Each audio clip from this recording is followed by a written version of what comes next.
खाना पीना निपटा के गहना को अपने ताया सा के कमरे में छोड़ के आना। हाँ,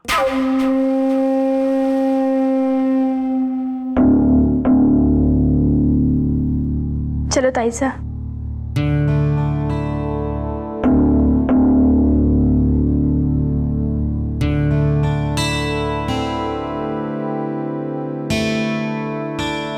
तू कहाँ चला छोरे? छोरियों के पीछे जा रहा है क्या?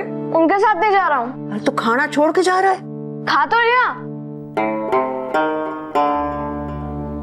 अरे सुमित्रा, जरा इस छोरे के खान पान पे ध्यान दे। कितनी कम खुराक हो गई है उसकी। मासा जगह भूखा नहीं रहेगा, आप चिंता मत करो। वो आते ही उसने कुछ खा लिया होगा, इसलिए भूख मर गई उसकी।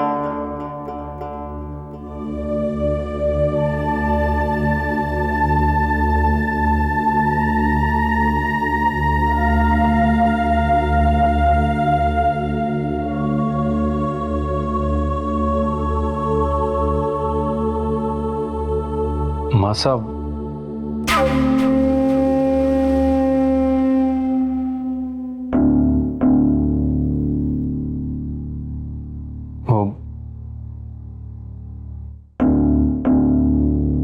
मैं सोच रहा था कि गहना भाभी सा काफी छोटी हैं। रुक क्यों गया? आगे बोल, सुन रही हूं मैं।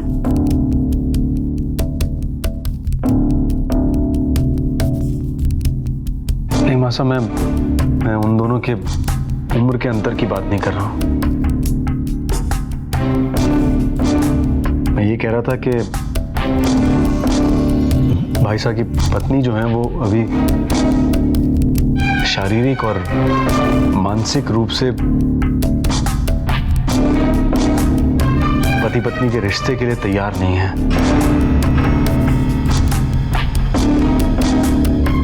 तो मैं सोच रहा था कि कुछ समय के लिए अगर उन्हें सुगना और आनंदी के साथ ही सोने दिया जाए तो।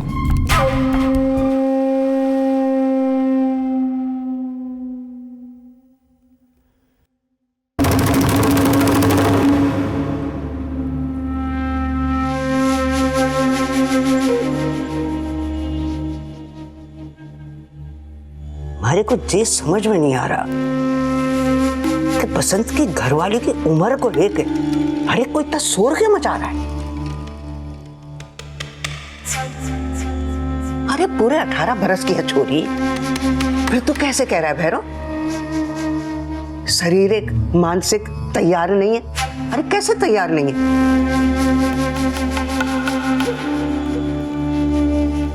गरीब घर की लड़की है, तकलीफ में खान पान की कमी रह गई होगी तो पनप ना पाई। अब हमारे यहाँ आई है तो खाने पीने में कमी थोड़ी रखेंगे, उसकी उम्र दिखने लगेगी। और वैसे भी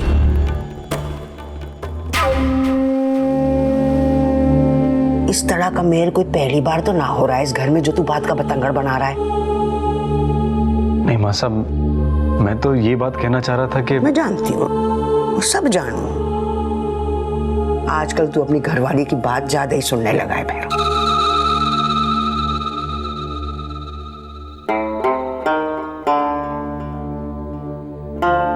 पर उपदेश देने से पहले ये भी याद रख कि थारी बींदड़ी भी कच्ची उम्र की थी जब उसने सुगुणा को जन्म दिया था।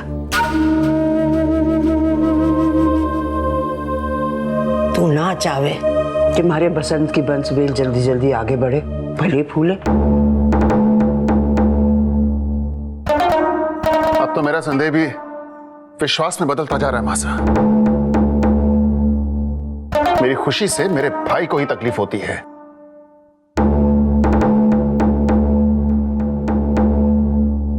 मेरी खुशी देख ही नहीं चाहती इससे। नहीं भाई साहब, आपकी खुशी में ही मेरी खुशी है। हमारा तो सब कुछ साझा है, तो फिर भला मैं क्यों। तू रहने दे भैरव, रहने दे। मुझे समझ में नहीं आता क्या ये सब कहने की बातें हैं। एक ही मां से पैदा होने के बाद भी लोगों की तकदीर तो अलग ही होती है। जो मुझ पर बीती है ना भैरव, वो तो कभी नहीं समझ सकता, बल्कि समझने की कोशिश भी नहीं कर सकता तू।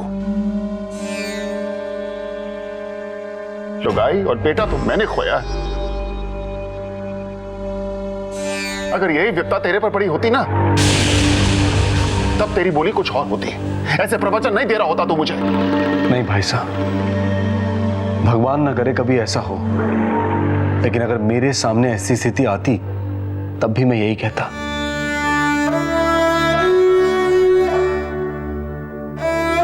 हम सब अच्छी तरह से जानते हैं कि किस जिद में जमुना भाभी को अपनी जान गंवानी पड़ी।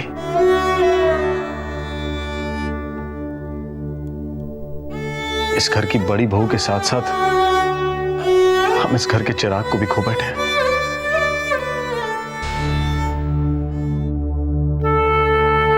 देख रही है मासा, इस घर में छोटों का कद कितना बढ़ता जा रहा, वो भी आपके रहते।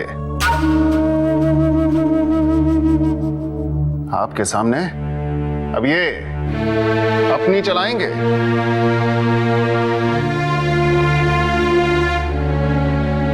मुझसे तो सहन नहीं होता मासा। मैं अपने कमरे में जा रहा हूं। अरे खाना तो खाता जा।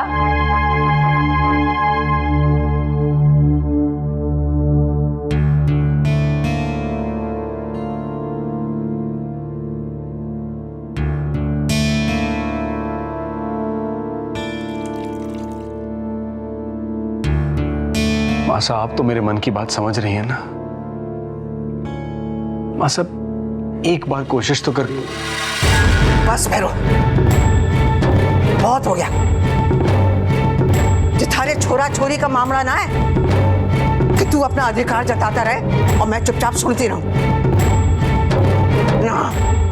ये मामला है हमारे बसंत के वंश का, उसके सुख संसार का, उसकी खुशियों का।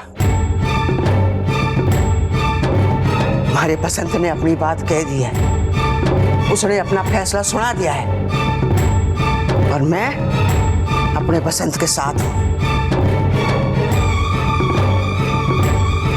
बस बात खत्म।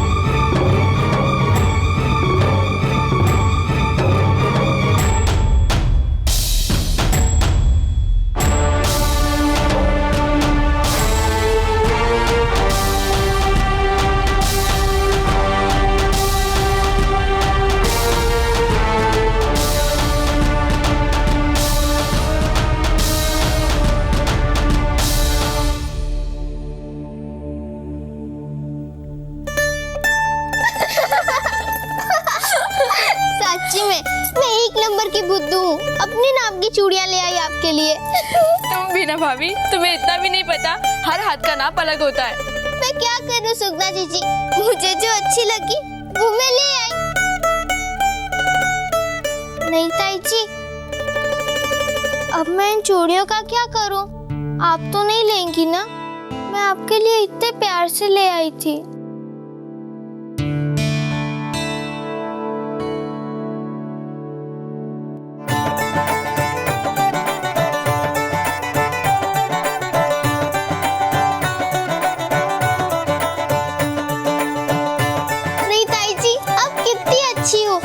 कितना अच्छा हलवा बनाया था आपने। पता है मेरी सासू माँ बहुत अच्छा खाना बनाती है और मुझे सिखाती भी है। नहीं ताई जी, आप भी मुझे अलग अलग चीजें बनाना सिखाना, फिर मैं अपने हाथों से बनाकर दादी सा को भी खिलाऊंगी।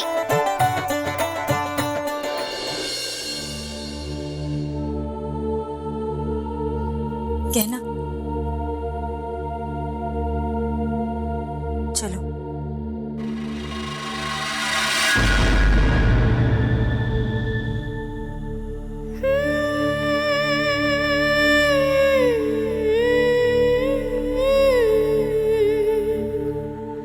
सासू माँ, आप नहीं ताई जी को कहाँ ले जा रहे हो?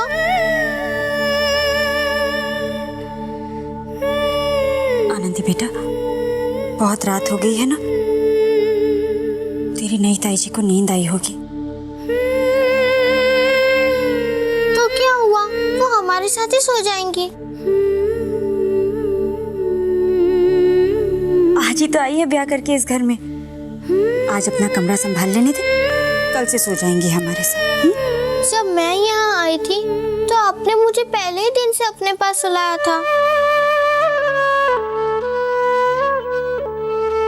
तेरी बात बिल्कुल ठीक है आनंदी बेटा, लेकिन तेरी नई ताई जी को अपने कपड़े जमाने होंगे ना अलमारी में, इसलिए आज जाने दे, कल से सो जाएंगी तेरे साथ। कपड़े कल जमा लेंगी नहीं ताई जी, मैं आपका हाथ भी बटा दूंगी। आप बताते जाना, मैं आपके कपड़े अलमारी में जमाते जाऊंगी। आनंदी मैंने कहा ना, जिद मत कर, सोने दो उसे अपने कमरे में जाकर।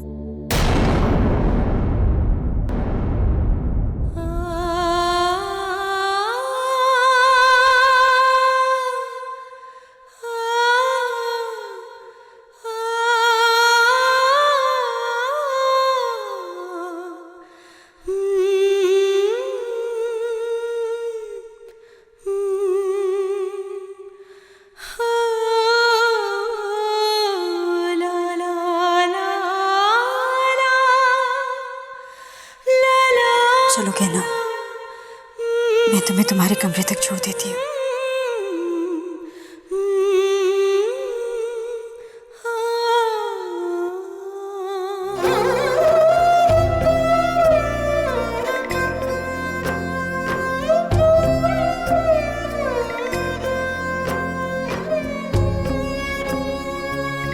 नहीं ताई जी, अपनी चूड़ियां तो लेके जाओ।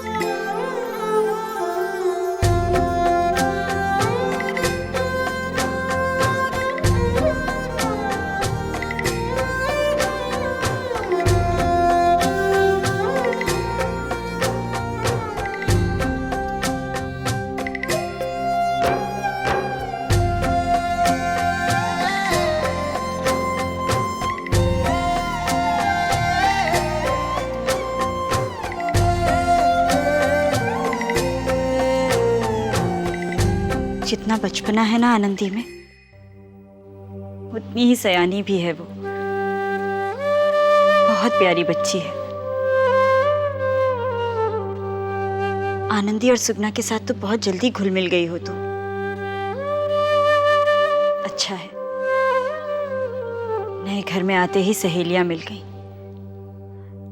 धीरे धीरे बाकी सबसे भी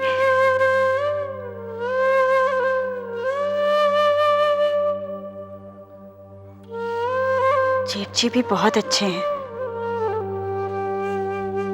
थोड़ा कम बोलते हैं, बाहर से कठोर भी लगते हैं, पर मन के बहुत अच्छे हैं। छग्या और सुगना को तो अपनी औलाद की तरह प्यार करते हैं वो। और छग्या तो उनका इतना लाडला है कि पूछो ही मत। छग्या अगर कोई चीज मांगता है तो उसके बापू से पहले भाई साहब वो चीज घर में ले आते हैं।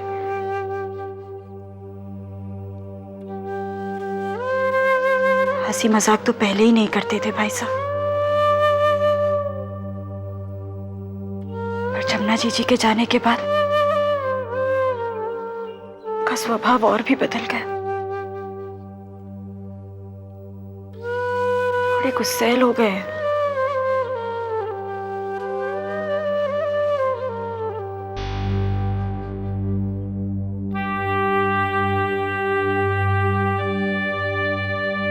अब तुम आ गई हो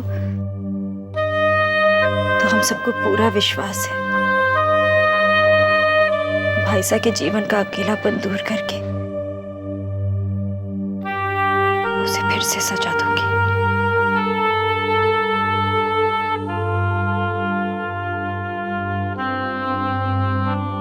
आदमी की जिंदगी में औरत की भूमिका के बहुत मायने होते हैं, चाहे वो माँ हो,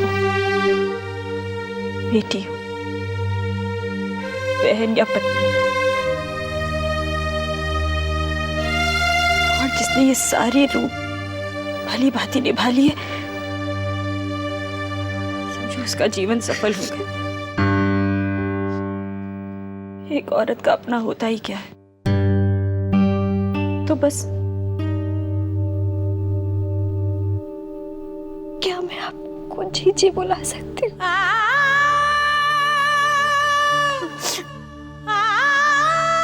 मैं अपने परिवार की तरफ से तुमसे माफी मांगती हूँ कहना, मुझे माफ कर दो। आप ऐसा क्यों कर रही हो? आपके परिवार का मेरे परिवार पर बहुत बड़ा ऋण है। अगर मैं सारी उम्र आप लोगों के पाँव पूज तो भी नहीं उतार सकता।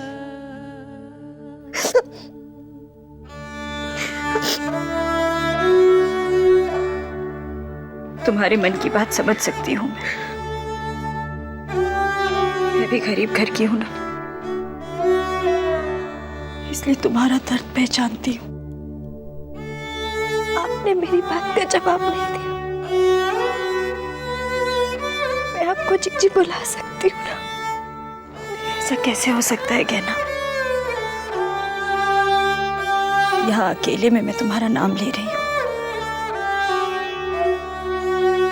मगर सबके सामने तो नहीं ले सकती ना। तो फिर तुम मुझे जीजी कैसे बुला सकती हो?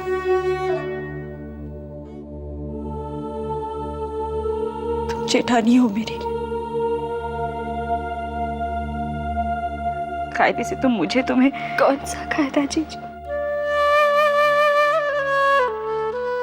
क्या सब कुछ कायदे से हुआ? नहीं ना? तो कम से कम हम अपने रिश्ते के साथ साथ अपनी उम्र का मान तो रख सकते हैं।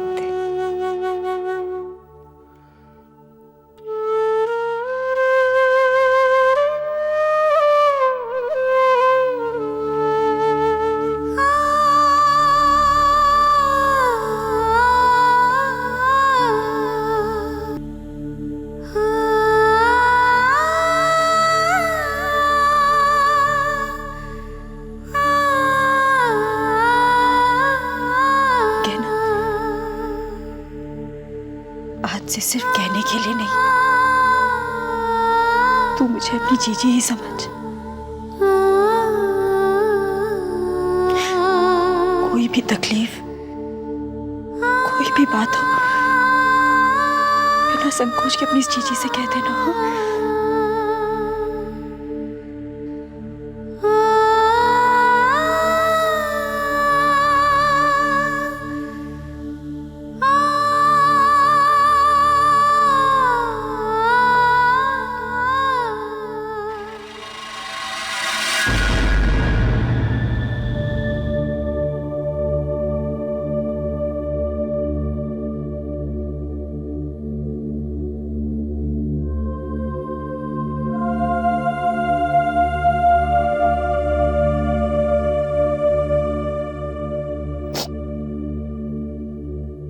अब तू जा।